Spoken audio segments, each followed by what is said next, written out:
예. 2022년 11월 26일 음력으로는 11월 3일이 되겠습니다. 저는 이 근자에 매우 즐겁고 재미있는 시간을 보내고 있다, 이렇게 볼 수가 있습니다. 그 이유는 우리 그 최동서 인사조직연구소 최동서 박사님께서 서구 유럽의 게르만형 모델을 한국 정치에 그 도입을 하자는 그런 내용에 대해서 제가 감흥을 받고, 제가 그동안 연구해왔던 환국문명학술에서 환국사회 민주화 복원 작업, 또 환국사 복원 작업, 태고사회 재발견 작업, 우리 고대사의 새로운 이해를 뭐냐면 돕기 위해서 꾸준히 재미를 가지고 이렇게 붙이면서 살아왔는데요. 그러한 내용이 정리되고 완성되는 시점에 도달했다, 이렇게 이제 제가 볼 수가 있겠습니다. 자, 그래서 제가 우리 최동석 박사님의 책을 다 사게 됐는데요. 그 대표적인 책이 옛날에 나왔던 똑똑한 자의 멍청한 짓. 예, 여기 어디 제가 가지고 있을 거면 똑똑한 자의 멍청한 짓. 그 다음에 다시 서는 경영학. 예, 다시 서는 경영학, 성취 예측 모형. 예, 이런 책들이 있다는 것이죠. 이걸 펴고 앞으로 매우 이제 재미있게 공부를 할 수가 있게 되었습니다. 그리고 또 우리가 우리 또 고대사의 이균 박사님의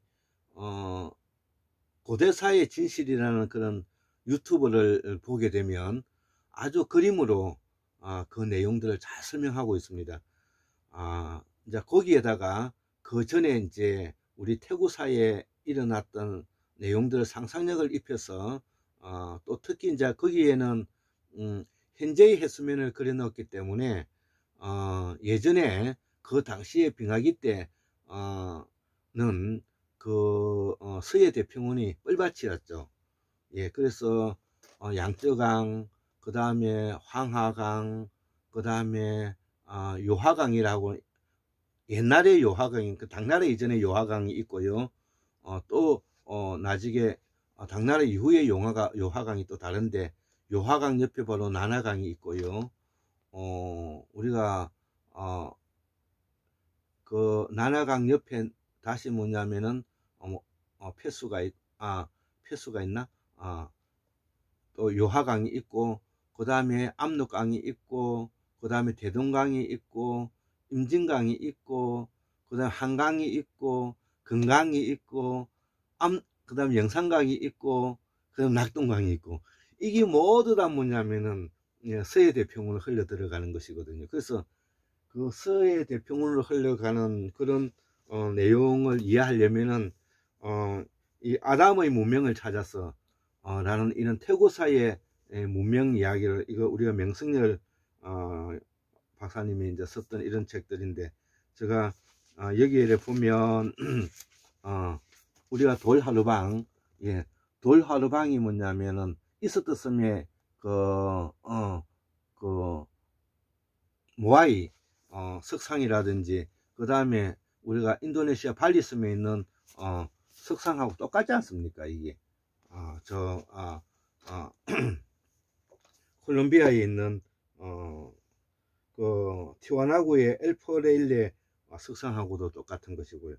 그렇기 때문에 이러한 내용들을 뭐냐면 같이 우리가 이해할 필요성이 있는 것이죠. 예, 자, 그래서 우리의 이 태구사의 시절에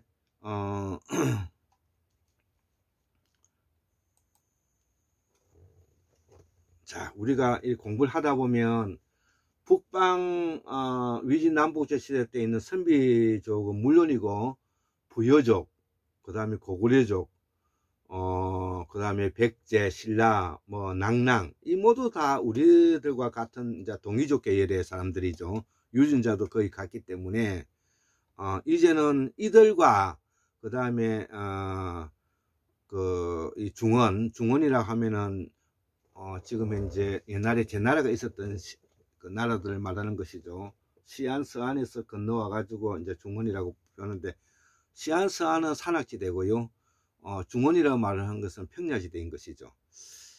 자, 그래서 오늘은 보살을 떠난 야만의 시대 그 8번째 강의로서 159번째 강의인데요.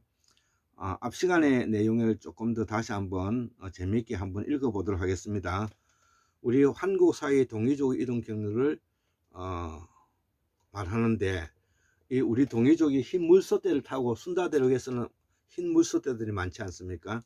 이 순다 대륙에 있는 흰 물소대를 타고 필리핀을 거쳐서 대만을 거쳐서 그 다음에 큐슈 지방에 있는 오키나와를 거쳐서 그 다음에 큐슈 지방, 그 다음에 제주도에, 그래서 이 강력에서 제일 높은 사람이 뭐냐면은 제주도란 말이에요. 그래서 이 제주도는 바로 태고사의 상징적인 뭐냐면은 성지였다, 이렇게 볼 수가 있는 것이죠.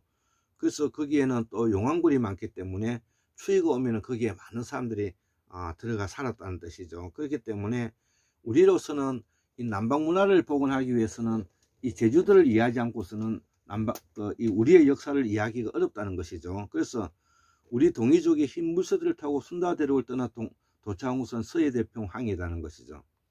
그래서 유전자 분석으로는 적어도 6만 5천 년 전에 이동을 시작했는데, 오스트레일리아 원주민과 말하는 어순이 이제 같다 이거죠. 알타이어 어순이라는 것이죠. 그래서 필리핀 대만을 거쳐서 일본 큐슈와 제주도, 일본 오키나와, 그렇죠, 오키나와와 일본 큐슈와 제주도에 분파했다는 것이죠. 그래서 그 이유는 추위를 피해서 동굴에 피신할 수 있는 제주도 용왕 동굴이 이를 대변하고, 그리고 한반도 태백산맥과 중국 해안선을 따라서 동굴에 살았다는 것이죠.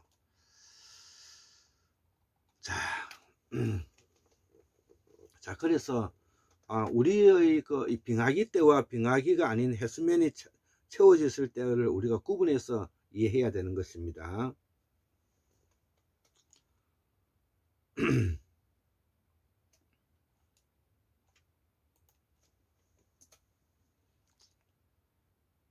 자, 그래서 일본의 선사 유적지로서는 우리가 만년 전에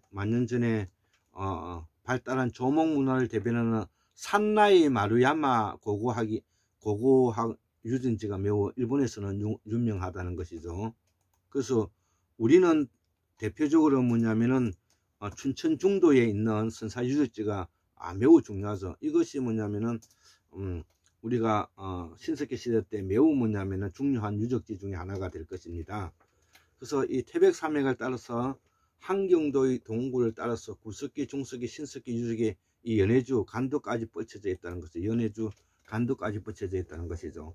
이들을 우리는 D형 유전자라고 말하고, 이후에 이들은 C형 유전자, O형 유전자, N형 유전자, Q형 유전자 등장했다는 것이죠. 우리가 오방색을 대표하는 유전자들이 이제 이들에 의해서 만들어진 것이죠. 그래서 이 D형 유전자들이 최초에 뭐냐면 자리를 잡았던 곳이 바로 서해대평원이기 때문에 이는 황색을 대변한다는 것이죠. 이후에 연해주 간도를 따라서 북위 66.6도 톤토를 따라서 지구를 이동하게 되었는데, 흰소가 이제 순력으로 바뀌게 되죠. 기독교에서는 나중에 이제 사슴으로 이제 대체되었는데, 순다 대륙에서 흰소대를 타고 이동한 경로가 원래 원주민과 결합하여서 오방색이 부족이 되었다는 것이죠. 동쪽에서는 청색, 서쪽에서는 백색, 남쪽에서는 붉은색, 북쪽에서는 검은색, 이렇게 이제 되는 것입니다.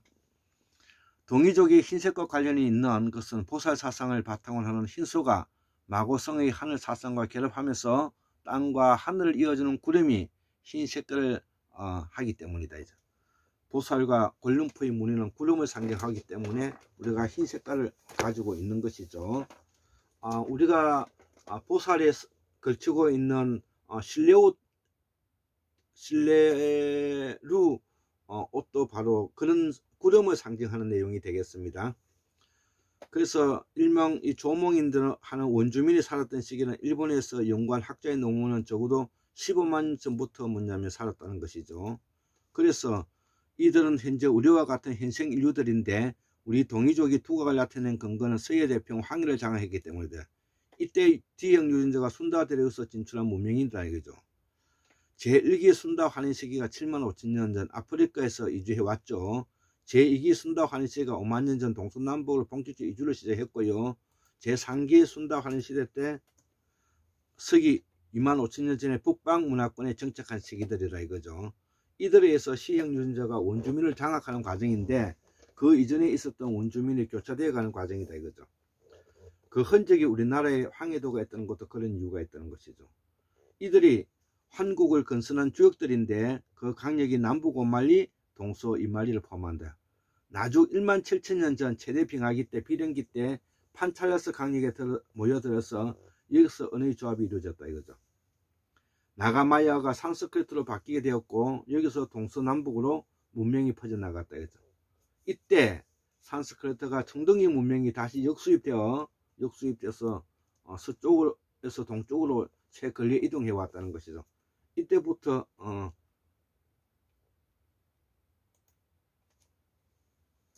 우리는 상고사를 한다는 거죠. 이때부터.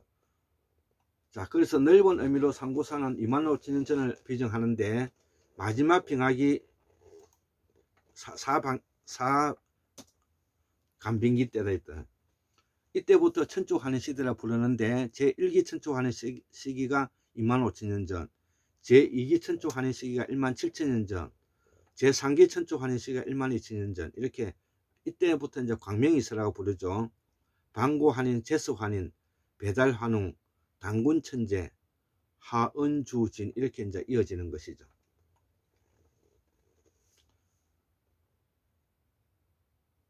예, 그래서 우리 한국사의 대표적인 문화는 바로 제사문화이죠. 자, 이러한 내용들이 뭐냐면은 우리의 내용들인 것입니다. 자, 오늘 강의는 여기서 마치도록 하겠습니다. 74,141년 1959년 2022년 11월 26일 토요일 예, 환궁우미학술원 골장 김대수 올립니다. 예, 감사합니다.